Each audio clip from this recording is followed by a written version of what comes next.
Hey everyone, I'm in Korea right now. I'm currently sitting on the side of the Sukgil park near Hongdae. Today I'm going to be talking about how I quarantined upon arrival to Korea with a long-term visa. So I was allowed to quarantine in my own Airbnb, and I didn't have any friends to help me. I didn't have any Korean phone number, and I didn't have any Korean bank card either. So this is how I survived and worked it out.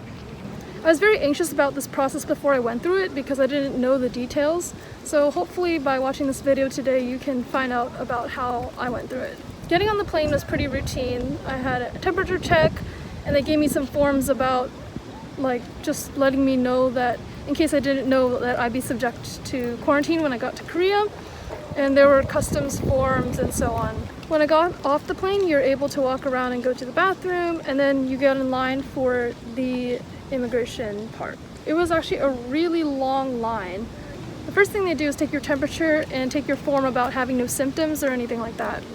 And then you go to the next part where they have you install a self-quarantine app. There are people in this area who spoke different languages, so there's someone who could help me in English. So after that you get in another line. It was also a little bit of a wait, and then you individually talk to an officer. And if you've read anything on the internet about this, you know they're going to call someone you know in Korea to confirm why you're coming. And then after confirming your self-quarantine address and stuff, you go to the next part. There's more forms to fill out about quarantine, I think. And then they take them. And then finally you're at the regular border control where they just check your passport, your visa, and so on. So after you cross the border control, then you go to baggage claim. And again, this is kind of somewhere where you're kind of walking around to your baggage and they're not really closely keeping track of you. But once you get your baggage, then you give them your customs form and then you go out to the rest of the airport. The first thing you do when you walk out of the arrivals gate is they ask you where you're going. And so I said Seoul. So there were desks for every different Seoul you could be going to. So I went to the one for Seoul. I'm actually really unclear about at which point the people who were going to quarantine in the government facilities were separated out. But when I got to the desk, they asked me if someone was going to pick me up, which I didn't have anybody picking me up. So I could go to my self-quarantine place by either bus or taxi. Obviously taxi would be more expensive, but bus is also a little more inconvenient. I went with the bus, so they had me wait in a waiting area, and then later someone came and called out in Korean people taking the bus, please come here. And I was like, well, I didn't really understand that, but I think he said bus, so I better go.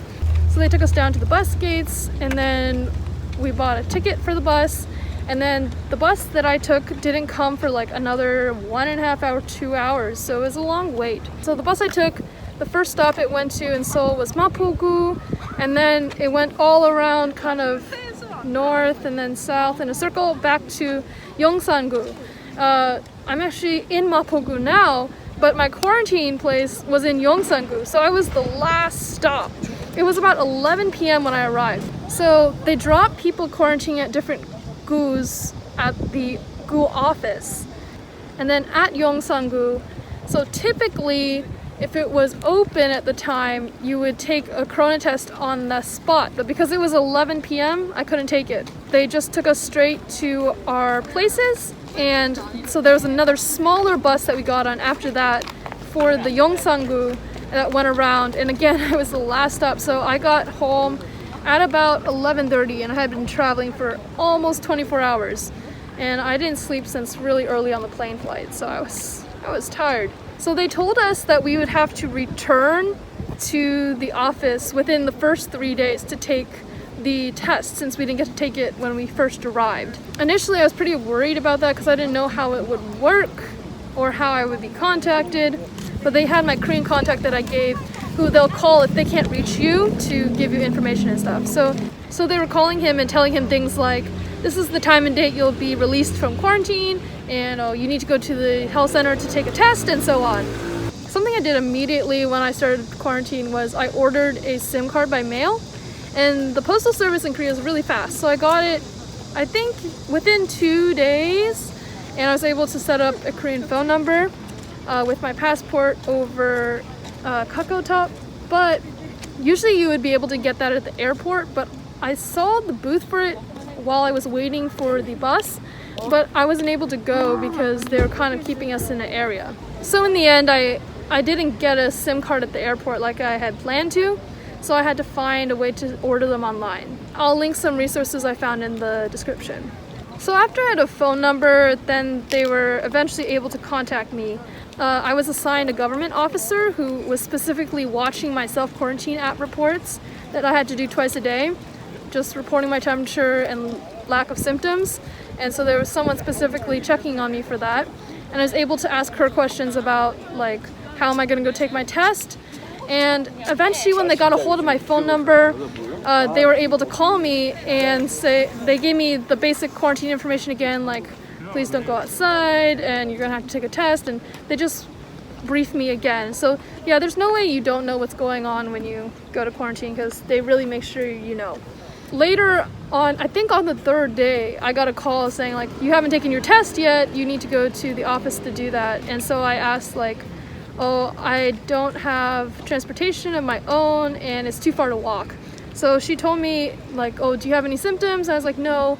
So she said, take a taxi. So I took a taxi down to the health center. It was really easy and streamlined. So, like, there's some paperwork and then you go to the next desk to turn it in, and then they do the actual test, and then you seal up the vial and you put it in the refrigerator, and you're going to get the result by text within 48 hours, I think they told me.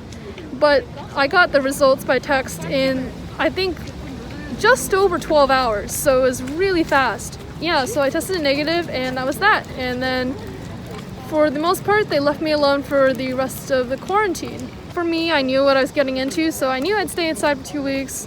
For me, it's pretty easy to stay inside. It also really helped me because I think it took the pressure off of, like, trying to adjust to Korea immediately, and let me just kind of relax inside without needing to figure things out immediately and just have some resting time. So it was good for me, and I just kind of stayed inside on my computer and enjoyed alone time. I really liked it.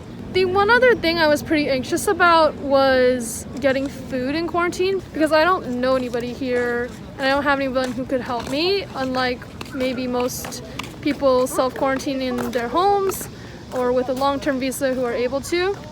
So I was pretty worried about that at first. But thanks to the internet, this is what I found out.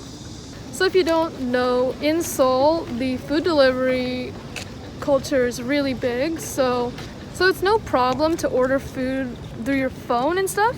The only problem is you typically need a Korean phone number. So that was a problem at first because I didn't have a number. So the service you can use if you don't have a Korean phone number is Shuttle, and they know that, like, usually English-speaking people order it, so they can help you out with that. So I only used it once though because it was pretty expensive, and then I got a phone number pretty soon after that.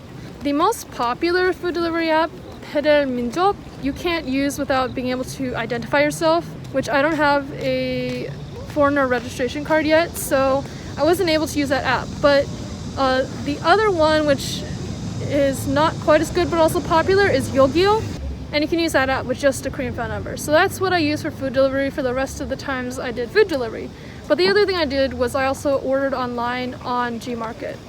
And so there's a lot of different foods you can buy. I brought some different instant foods and easy things to cook in my apartment, and it was all delivered pretty quickly, so that was really nice. So specifically I used Gmarket Global so that I could pay with my foreign credit card still. And so there's like a transaction fee that applies, but there wasn't really any other option because to use most Korean online shopping sites you need a Korean bank card and so on, which I obviously don't have.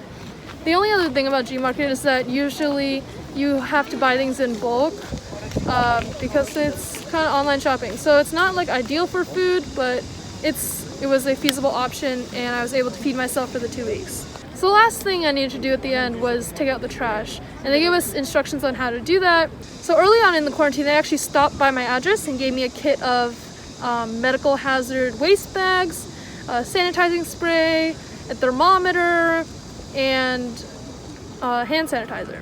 You put them in the special orange trash bags, and then you have to put them in other bags. And the way they tax trash in Korea is that you have to buy specific garbage bags. So after I was released, I went to the Pyeongjum and I bought garbage bags, which, to be honest, I was terrified to do it first because I've never gone to the store in Korea. But I've learned it's not that scary. So I bought the bags. I was really proud of myself. And then I finished taking out my trash, and that was that. I hope this video helped you and gave you some more information about how it goes when you get here. And even after scouring Reddit, I was unable to find all the details I wanted to know. So I hope this video helped you with some of that. If you have more questions, please don't hesitate to leave a question down below. Thanks for watching.